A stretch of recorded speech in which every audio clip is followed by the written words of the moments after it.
Hi കൂട്ടുകാരെ, പുതിയ സ്റ്റോറിയിലേക്ക് എല്ലാവർക്കും സ്വാഗതം. പോലീസ് സ്റ്റേഷനിൽ കയറിയതോടുകൂടി നന്ദുവിന് പോലീസ് ക്യാമ്പിലേക്ക് പോകാൻ കഴിയാതെയാവാണ്. ഇനി അടുത്ത ക്യാമ്പിൽ മാത്രമേ നന്ദുവിന് കയറാൻ പറ്റൂ.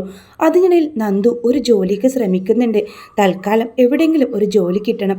അങ്ങനെ ഒരു ഫാക്ടറിയിൽ അവൾക്ക് ജോലി കിട്ടാണ്. അച്ഛനോടും അമ്മയോടും കാര്യങ്ങൾ പറഞ്ഞപ്പോൾ മോനെ ഇപ്പോൾ നീ ജോലിക്ക് പോവേണ്ട, ഇനി കുറച്ച് നല്ലേ ഉള്ളൂ ക്യാമ്പിന്, അല്ല എന്തായാലും ഒരു 6 മാസം പിടിക്കും അടുത്ത ക്യാമ്പിനെന്ന് നന്ദു പറയുന്നുണ്ട്. അതുവരെ ചുമ്മാ ഇരിക്കേണ്ടല്ലോ, എന്നാലും നിനക്ക് എന്തെങ്കിലും മറ്റൊരു കാര്യം നോക്കിക്കൂടെ? ഇത്രയും ദൂരം ജോലിക്ക് പോയി വരാമെന്ന് കരുതിയാൽ അതൊന്നും സാരമില്ല അച്ഛാ, ഞാൻ പോയിക്കോളാം. പിന്നെ അച്ഛനും അമ്മയും പെൺകുട്ടിയെ പുറത്തേക്ക് വിടുമ്പോഴുള്ള പേടിയൊന്നും എൻ്റെ കാര്യത്തിൽ വേണ്ടല്ലോ എന്ന് പറയുമ്പോൾ അത്രയും പേടിയൊന്നുമില്ല. എന്നാലും മോളെ പുറത്തെല്ലാവരും നിന്നെ ഇല്ലാതാക്കാൻ നോക്കുന്ന ആളുകളുണ്ട്, അവരുടെ ഇടയിൽ നിന്ന് അതൊന്നും സാരമില്ല അച്ഛാ, ഞാൻ പോവാം എന്ന് പറയുന്ന നന്ദു അവരുടെ സമ്മതം വാങ്ങുന്നുണ്ട്. അങ്ങനെ ഒരു ഫോറസ്റ്റിൻ്റെ ഉള്ളിലുള്ള ഒരു ഫാക്ടറിയിലായിരിക്കും കേട്ടോ നന്ദുവിന് ജോലി കിട്ടുന്നത്. അങ്ങനെ നന്ദു അന്ന് ജോലിക്കഴിഞ്ഞ് ഇറങ്ങാൻ സമയം നല്ല മഴയും ഇടിയും വരികയാണ്.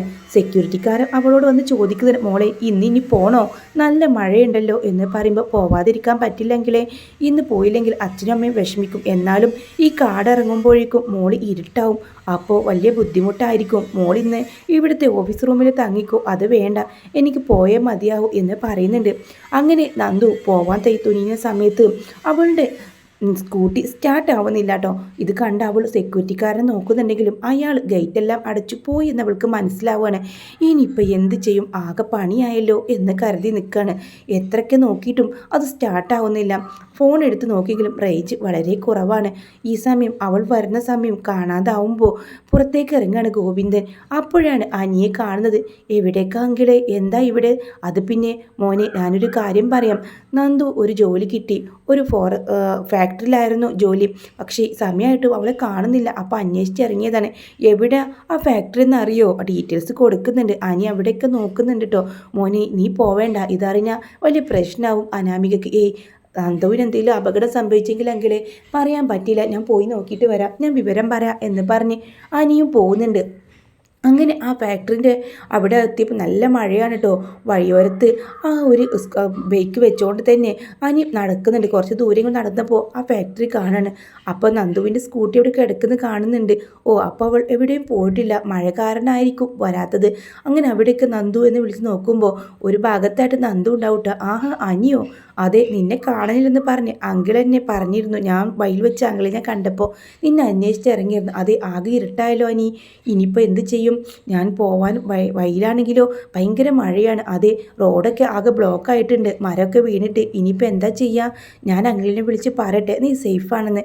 അപ്പോൾ തന്നെ അനി ഗോവിന്ദനെ വിളിക്കുന്നുണ്ട്. മുറിഞ്ഞായിട്ട് കേൾക്കുന്നത് അങ്കിൾ. അപ്പോൾ അവർക്ക് മനസ്സിലാവുന്നുണ്ട് അവിടെ നന്ദുവിൻ്റെ അടുത്ത് അനി ഉണ്ടെന്ന്, അവർക്ക് പ്രശ്നമൊന്നുമില്ലെന്ന് മനസ്സിലാവുന്നുണ്ട് കേട്ടോ. ഇന്ന് വരാൻ കഴിയില്ല അങ്കിളെ, അത്രയ്ക്കും മഴയാണ് ഇവിടെ എന്ന് പറയുന്നുണ്ട്. അങ്ങനെ അന്ന് രാത്രി നന്ദുവും അനിയും കൂടെ അവിടെ ആ ഒരു ഫാക്ടറിക്കുള്ളിലാവാണ് കേട്ടോ. സെക്യൂരിറ്റിക്കാരെല്ലാം ഗേറ്റ് അടച്ച് പൂട്ടി പോയിട്ടും ഉണ്ടാവും. അങ്ങനെ രണ്ടുപേരും കൂടെ തണുത്ത് വിറച്ച് നിൽക്കുകയാണ്. ആ സമയം അനാമികയെക്കുറിച്ചെല്ലാം നന്ദുവിൻ്റെ അടുത്ത് പറയുന്നുണ്ട്. ഒരിക്കലും എൻ്റെ ജീവിതത്തിൽ ഒരു ഭാര്യയായിട്ട് അവളെ എനിക്ക് കാണാൻ കഴിയില്ല. അവൾ വന്നതോടുകൂടി എൻ്റെ ജീവിതം പോയത്, ഞാൻ എൻ്റെ ജീവിതം നശിച്ചതിൽ എനിക്ക് സങ്കടമൊന്നുമില്ല. ഇടയ്ക്കൊക്കെ നന്ദുവിനെ ഇങ്ങനെ കാണാൻ കിട്ടുന്നുണ്ടല്ലോ, അത് മാത്രം മതി എനിക്കെന്നൊക്കെ പറയുമ്പോൾ, അങ്ങനെ പറയരുത്, എനിക്ക് ഒരിക്കലും ഞങ്ങൾ രണ്ടുപേരും ജീവിച്ചു പോകണമെന്നാണ് എൻ്റെ ആഗ്രഹം. നന്ദു, നിനക്ക് എന്നോട് ഇപ്പോഴും സ്നേഹമില്ലെന്ന് ചോദിച്ച് അവളുടെ 2 കൈയും പിടിക്കുമ്പോൾ രണ്ടുപേരും പരസ്പരം കണ്ണുകളിലേക്ക് നോക്കാട്ടോ. ആ ഒരു സമയം നന്ദുവിന് തൻ്റെ സകല നിയന്ത്രണങ്ങൾ വിട്ടുപോവാണ്.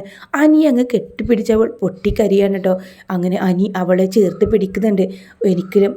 എനിക്ക് ഒരുപാട് ഇഷ്ടമാണ്. നിൻ്റെ ജീവിതത്തിലേക്ക് മറ്റൊരു ഭാര്യ വന്നത് അതെനിക്കൊരിക്കലും സഹിക്കാനാവില്ല. അങ്ങനെയാണല്ലോ നമ്മൾ രണ്ടുപേരും നടന്നത്, എന്നിട്ടിപ്പോൾ അതിനു വേണ്ടിയാണ് ഞാൻ മരിക്കാൻ പോലും തുനിഞ്ഞത്. ഇപ്പോൾ എല്ലാം കണ്ടുകൊണ്ട് നെഞ്ചു പൊട്ടിക്കരയുന്നത് ആരും കാണുന്നില്ല. എനിക്കറിയാം നിൻ്റെ മനസ്സെന്ന് പറഞ്ഞ് അവളെ ചേർത്ത് പിടിച്ച് അവളെ കവളിങ്ങനെ അവൻ്റെ കൈക്കുമ്പിളിലാക്കിയിട്ട് അവനിങ്ങനെ തുരുതുര മുത്തം വെക്കാണ് കേട്ടോ. പരസ്പരം സ്വയം മറന്ന് നിൽക്കുന്ന ഒരു 2 പേര്, ആ ഇടിയും മിന്നലും പെരുമഴത്ത് 2 പേരും ഒന്നായി ചേരുന്ന അലിഞ്ഞ നിമിഷങ്ങളായിരുന്നു കേട്ടോ അത്. അനിയും നന്ദും അറിയാതെ പോലും അവർ 2 പേരും പരസ്പരം ഒന്നാവുന്ന ഒരു നിമിഷം. ഒരു താൽച്ചരടിൻ്റെ ബലമില്ലാതെയോ ആളുകൾ ഗണിച്ചു നോക്കിയ ജോത്സ്യൻ്റെ വധമില്ലാതെയോ ഒക്കെ തന്നെ അവർ 2 പേരും ഒന്നാവാണ് കേട്ടോ. അങ്ങനെ അവർ 2 പേരും രാവിലെ എണീറ്റ് നോക്കുന്ന സമയത്ത് മഴയൊക്കെ തോർന്ന് നല്ല വെളിച്ചം അവരുടെ മുഖത്തേക്ക് അടിക്കുമ്പോഴാണ് നെട്ടി എണീക്കുന്നുണ്ട്. എണീറ്റ് കഴിഞ്ഞപ്പോൾ നന്ദുവ് കരയാൻ തുടങ്ങാണ്. വല്ലാത്ത കുറ്റബോധം. നന്ദു കരയുന്ന കണ്ട് അനി അവൾക്കരികിലേക്ക് വന്നിട്ട്, എന്തിനാ നീ കരയുന്നത്? ഞാൻ ചെയ്തത് തെറ്റായിപ്പോയി അനി, എന്നോട് ക്ഷമിക്കണം. ഞാനല്ലേ നിന്നോട് ക്ഷമ പറയേണ്ടത്. നമ്മ രണ്ടുപേരും തെറ്റ് ചെയ്തു. അത് നമ്മ രണ്ടുപേരുടെ മനസ്സറിവോട് കൂടെ തന്നെ. ഇനിയിപ്പോൾ പറയേണ്ട കാര്യമില്ല.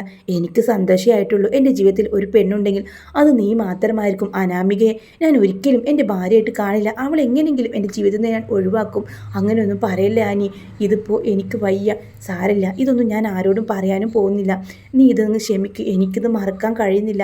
അവളെ അങ്ങനെ എന്തൊക്കെയോ പറഞ്ഞ് ആശ്വസിപ്പിച്ച് അവർ രണ്ടുപേരും കൂടെ ഡ്രസ്സെല്ലാം മാറ്റി അവിടെ നിന്ന് ഓഫീസിൽ നിന്ന് പുറത്തേക്ക് വീട്ടിലേക്ക് പോകുന്നുണ്ട് കേട്ടോ. അപ്പോഴാണ് സെക്യൂരിറ്റിക്കാരൻ ചിരിച്ചുകൊണ്ട് വരുന്നത്. അല്ല മോളെ, ഇന്നലെ നീ ഇവിടെ തങ്ങിയോ? അതെങ്കിലേ എൻ്റെ സ്കൂട്ടി സ്റ്റാർട്ടാവുന്നില്ല. അപ്പോഴാണ് എൻ്റെ ബന്ധു എന്നെ അന്വേഷിച്ചു വരുന്നത്. ആണോ? എന്തായാലും മോളെ ഞാൻ വർക്ക്ഷോപ്പിൽ കൊണ്ടുപോയി നിൻ്റെ സ്കൂട്ടി റെഡിയാക്കിക്കോളാം. അങ്കിൾ ഇന്ന് എന്തായാലും ഞാൻ വർക്ക് ചെയ്യുന്നില്ല, ഞാൻ വീട്ടിലേക്ക് പോവാണ്. അതെ, നീ മോൾ പോയിക്കോ, ഞാൻ പറഞ്ഞോളാം MD വരുമ്പോൾ എന്ന് പറഞ്ഞ് അവളെ യാത്രയാക്കുന്നുണ്ട്. അങ്ങനെ രണ്ടുപേരും കൂടെ അനിയുടെ ബൈക്കിലാണ് പോകുന്ന വഴിയിൽ അനി തലേന്ന് രാത്രി വീട്ടിലെത്തിയിട്ടില്ലല്ലോ. അതുകൊണ്ട് തന്നെ അനാമിക അപ്പം തന്നെ ആ വിവരം അവിടെ വീട്ടിൽ അനന്തപുരിൽ ആകെ പ്രശ്നമാക്കിയിട്ടുണ്ടാവും കേട്ടോ. അനി അവളെ കൂടെ പോയിട്ടുണ്ടാവും എന്നൊക്കെ പറഞ്ഞുകൊണ്ട് ഊഹിച്ച് ഓരോ കാര്യങ്ങൾ പ്രശ്നം ഉണ്ടാക്കിയിട്ടുണ്ടാവും. ഈ സമയമാണ് അനിയും നന്ദുവും കൂടെ ബൈക്കിൽ പോകുന്നത്. വേണു കാണാനിടയാണ്. അപ്പം മോള് പറഞ്ഞത് ശരി തന്നെ, ഇവളുടെ കൂടെയായിരുന്നു ഇന്നലെ രാത്രി. അപ്പം തന്നെ ഫോണിൽ അവർ രണ്ടുപേരും ബൈക്കിലിരിക്കുന്ന ആ ഒരു വീഡിയോ എടുത്ത് അവിടെ അയച്ചു കൊടുക്കുന്നുണ്ട് അനാമികക്ക്. അനാമിക അതാണെങ്കിലോ അനന്തപുരിയിലെ എല്ലാവരുടെ മുമ്പിൽ കാണിച്ചു കൊടുക്കുകയാണ്. ഞാൻ പറഞ്ഞത് എങ്ങനെയുണ്ട്? ഇന്നലെ അവനും അവളും ഒരുമിച്ചായിരുന്നു. ഇപ്പം എല്ലാവർക്കും തൃപ്തിയായില്ലേ? ഞാൻ എന്തിനാ ഇനി ഇവിടെ നിൽക്കുന്നത്? ഞാൻ അവൻ്റെ ഭാര്യയല്ലേ? എന്നിട്ട് പോലും നാണമില്ലേ നിങ്ങളുടെ മകനെന്ന് ചോദിച്ച് ജാനകിയോട് പറയുന്നുണ്ട്. മോളെ, ഞാൻ എന്ത് ചെയ്യാനാണ്? അവനിങ്ങനെ ചെയ്യുമെന്ന് ഞങ്ങൾ ആരും കരുതിയില്ല. മുത്തശ്ശൻ ഇത് അറിയണ്ട, പക്ഷേ മുത്തശ്ശനോട് പറയണം കൊച്ചുമോൻ്റെ സ്വഭാവമെന്ന് പറഞ്ഞ് കളി തുള്ളിക്കൊണ്ട് തന്നെ മൂർത്തി സാറിൻ്റെ അടുത്തേക്ക് പോകുന്നുണ്ട് അനാമിക. മൂർത്തിയാണെങ്കിൽ അവളുടെ ചോദ്യത്തിന് മറുപടി പറയാനാവാതെ നിൽക്കാട്ടോ. അല്ല, മുത്തശ്ശിയോട് പറയുന്നുണ്ട് അവനൊരിക്കലും ഇങ്ങനെ ചെയ്യുമെന്ന് ഞാൻ കരുതിയില്ല. എന്തായാലും അനി വരട്ടെ, എന്താ സംഭവിച്ചെന്ന് ചോദിക്ക് നോക്കാലോ. അങ്ങനെ അനി വരുന്നുണ്ട്. അനി വരുമ്പോഴും അവനെ കടിച്ച് കീറാനെന്നോണം ജാനകിയും അനാമിക അവിടേക്ക് വരുന്നുണ്ട്. എവിടേക്ക് പോയിരുന്നടാ നീ എന്ന് ചോദിച്ച്. അത് പിന്നെ മുത്തശ്ശൻ ചോദിക്കുന്നുണ്ട്, നീ ഇങ്ങോട്ട് കയറരുത്, നീ ഇവിടുത്തെ മറ്റുള്ളവരെ പോലെയല്ലെന്നാ ഞാൻ കരുതിയത്. നിന്നെയും ആദർശിനെയും എനിക്ക് നല്ല മതിപ്പായിരുന്നു, പക്ഷെ അത് നീ തെറ്റിച്ചില്ല മുത്തശ്ശ, എന്നോട് ക്ഷമിക്കണം. ഇന്നലെ നന്ദുവിന് ഇങ്ങനെ ഒരു അപകടം ഉണ്ടായി. അങ്ങനെ അവളെ ആ വീട്ടിൽ നിന്ന് കൂട്ടിക്കൊണ്ടുവരാൻ ഞാനാ പോയത്, അല്ലാതെ തെറ്റൊന്നും ഞാൻ ചെയ്തിട്ടില്ലെന്ന് പറയുന്നുണ്ട്. എൻ്റെ മുഖത്തേക്ക് നോക്കടാ, നീ തെറ്റ് ചെയ്തിട്ടില്ലേ? അപ്പോൾ ഒരു വിമ്മിട്ടുണ്ട് കേട്ടോ. അനിയും നന്ദുവും തമ്മിലുള്ള ഒരുമിച്ച് കഴിഞ്ഞ രാത്രിയാണ്. പക്ഷേ അവരുടെ അടുത്ത് ഇല്ല, അവൾ അപകടത്തിൽപ്പെട്ടിട്ട് ഞാൻ രക്ഷിക്കാൻ പോയെന്നുള്ളൂ. രാവിലെ ആയപ്പോൾ അവളെ വീട്ടിലാക്കിയിട്ടാണ് ഞാൻ വരുന്നത് എന്ന് പറയുമ്പോൾ, അതെ, അവൻ അതിനു വേണ്ടി പോയതാണ്. അതിനവൻ്റെ വീട്ടിൽ വേറെ ആരുമില്ല, ഇവൻ തന്നെ പോകണോ? അവർക്ക് രണ്ടുപേർക്കും ഒന്നവനുള്ള സാഹചര്യം ഉണ്ടാക്കി കൊടുക്കണം. അവളുടെ അച്ഛനും അമ്മയും കൂട്ടിക്കൊടുപ്പ് എന്ന് പറഞ്ഞ് ദേഷ്യം പിടിച്ച് അനാമിക അവളുടെ വീട്ടിലേക്ക് പോകാനൊരുങ്ങുമ്പോൾ മുത്തശ്ശൻ പറയും, മോളെ, സത്യം എന്താണെന്ന് അറിഞ്ഞ് നീ ഇങ്ങനെ ഇടയ്ക്കിടയ്ക്ക് നിൻ്റെ വീട്ടിലേക്ക് പോയി നിൽക്കുന്നതുകൊണ്ട് ഒരു അർത്ഥവുമില്ല. അവനെ പറഞ്ഞ് മനസ്സിലാക്കുക നിനക്ക് വേണ്ടത് എന്ന് പറഞ്ഞ് അനാമികയെ തടയുന്നുണ്ട്. അപ്പോൾ അനാമിക ചിന്തിക്കുക, അത് എടുത്തു ചാടി ഇനിയിപ്പോൾ അങ്ങോട്ട് പോവണ്ട.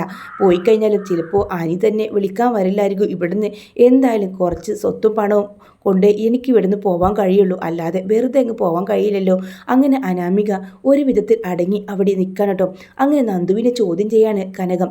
നീയും അവനും കൂടെ ഒരുമിച്ചായിരുന്നോ ഇന്നലെ രാത്രി? എൻ്റെ അമ്മേ, അങ്ങനെയല്ല, അനി അപ്പം തന്നെ തിരികെ വന്നിരുന്നു. അങ്ങനെയാണെങ്കിൽ അനിയുടെ പുറകിൽ നിനക്ക് വരാമായിരുന്നല്ലോ. അപ്പോൾ നന്ദുവിന് ഉത്തരം മുട്ടാട്ടോ. എനിക്ക് മനസ്സിലാവുന്നുണ്ട് എന്തൊക്കെയോ കള്ളത്തരങ്ങൾ നീ ഒളിപ്പിക്കുന്നുണ്ടെന്നൊക്കെ പറഞ്ഞ് നന്ദുവിനെ ചോദ്യം ചെയ്യുന്നുണ്ട്. എൻ്റെ അമ്മയെ അങ്ങനെയൊന്നുമില്ലെന്ന് പറഞ്ഞ് അവൾ ആശ്വസിപ്പിക്കുന്നുണ്ട്. അതിനുശേഷമാണ് ഒരു മാസം കഴിഞ്ഞപ്പോൾ നന്ദ ഗർഭിണിയാണെന്ന ആ ഒരു വാർത്ത നെട്ടലോട് കൂടെ കനകം അറിയാണ് കേട്ടോ. ആ ഒരു എപ്പിസോഡ് ഞാൻ അടുത്ത റിവ്യൂവിൽ അപ്ലോഡ് ചെയ്യുന്നതായിരിക്കും. വീഡിയോ ഇഷ്ടമാണെങ്കിൽ ലൈക്ക് ചെയ്യുക, ചാനൽ സബ്സ്ക്രൈബ് ചെയ്ത് സപ്പോർട്ട് ചെയ്യണേ.